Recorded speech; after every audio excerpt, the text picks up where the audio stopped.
Right, so now I want to work on the rocks in this little bowl here.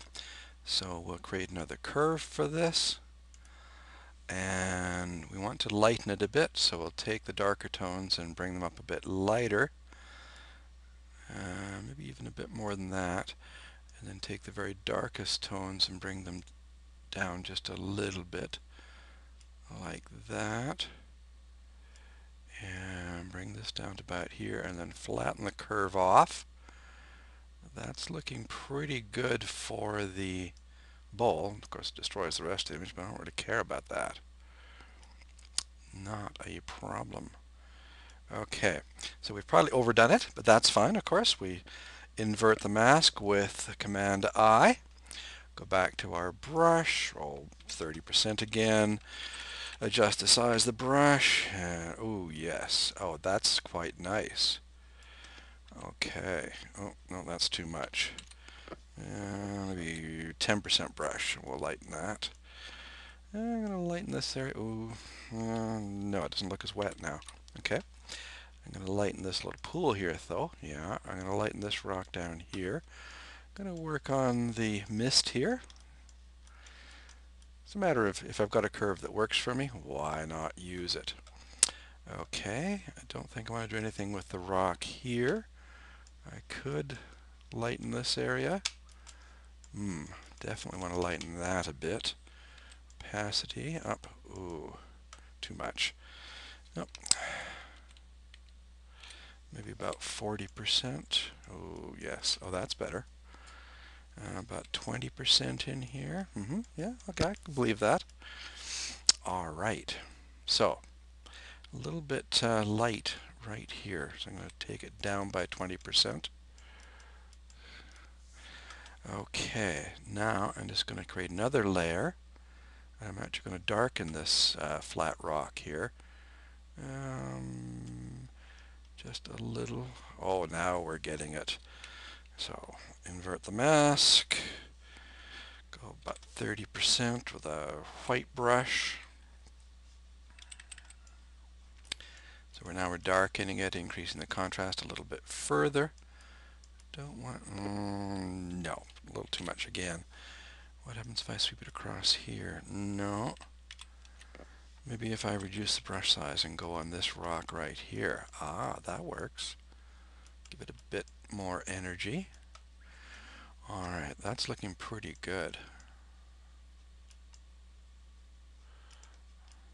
That's looking a little anemic, so we darken it a bit. There. Okay, we are happy now. I'm going to, at this point, flatten the whole thing, just to keep things simple. You know, you can keep 20 or 30 layers. It gets way too confusing. So, in fact, this might actually be a good time to save the image, just so that we have a record. So you can do this via snapshot, or you can actually save it as version 1. So pretend that I did that, and we'll flatten it here.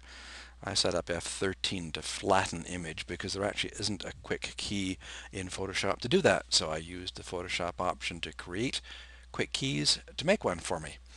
All right, so we've got the water looking good, we've got the rock on the right, the little bowl is looking good, the rocks on the left are still a hair yellower than I'd like, especially now that we're seeing what the rock on the right can do.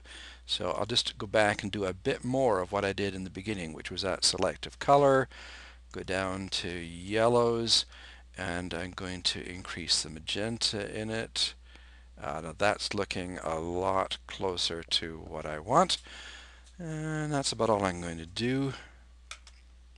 Too much? Nah, looks good to me. Alright, we'll mask it, and we'll go in and brush that with about 70%. Ah, yes. Gone is the yellow entirely. Excellent. All right, but of course now because we're using the mask, the right hand isn't too red. Okay, so next thing to do, I believe, is to fix this log sitting right here. Now this starts to get tricky because basically my options are to clone it out, which I could do. I don't like to clone large areas. I mean, you know, if it's just a tiny little corner of the image, fair enough. But if it's a big area like this, I typically don't. I start to think it's cheating. Now, obviously that raises the question of if a little bit is not cheating and this much is cheating, where does it suddenly go from not cheating to cheating? I think each of us has our threshold for that, and each of us has a different one. Take it that I'm a little uncomfortable making this big a change and creating a bunch of imaginary scenery down in the corner here. So I'm actually going to crop that. So I get the crop tool here, select the whole image, and I'm going to come off and take out the log here.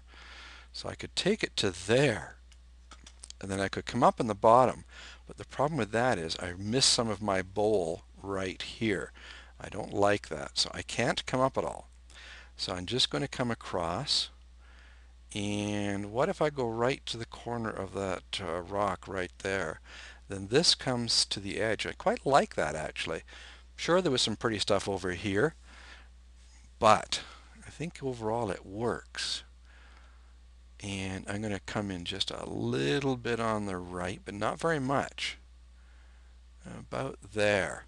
I quite like the idea of this rock being about equidistant from there and from there.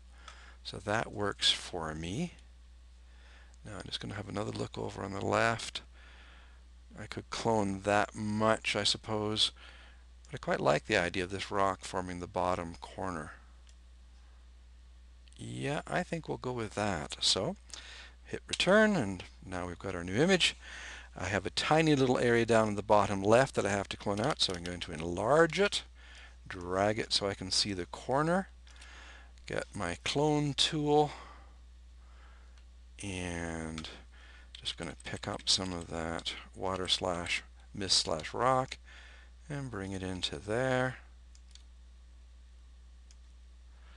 There we go, and it's gone, and it doesn't look like anything's fake, and that's such a tiny area. I'm pretty comfortable making that adjustment. There. All right, so now I'm going to go over to the right hand corner and see if without too much trouble we can get rid of the bush. I need a little bit more help on this one because I've got to pick up some surrounding colors. Okay, so I can use some of this color here because that's already in the area. Oops, that's no good. Undo it. Be a little more subtle. Yeah, that works for me.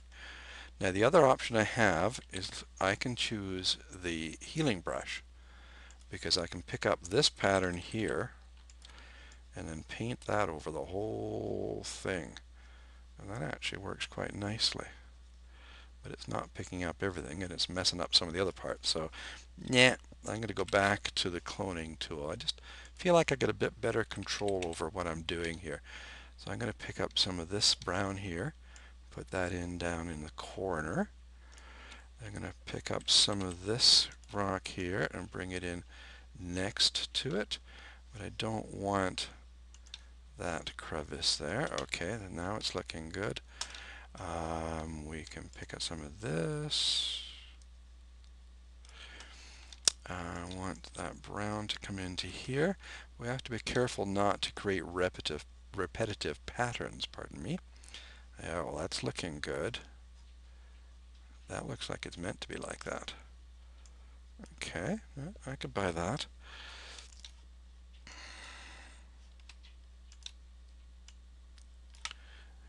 Does that look like it's okay? Yes, it does, except there's these two areas here, there, and there that are duplicates.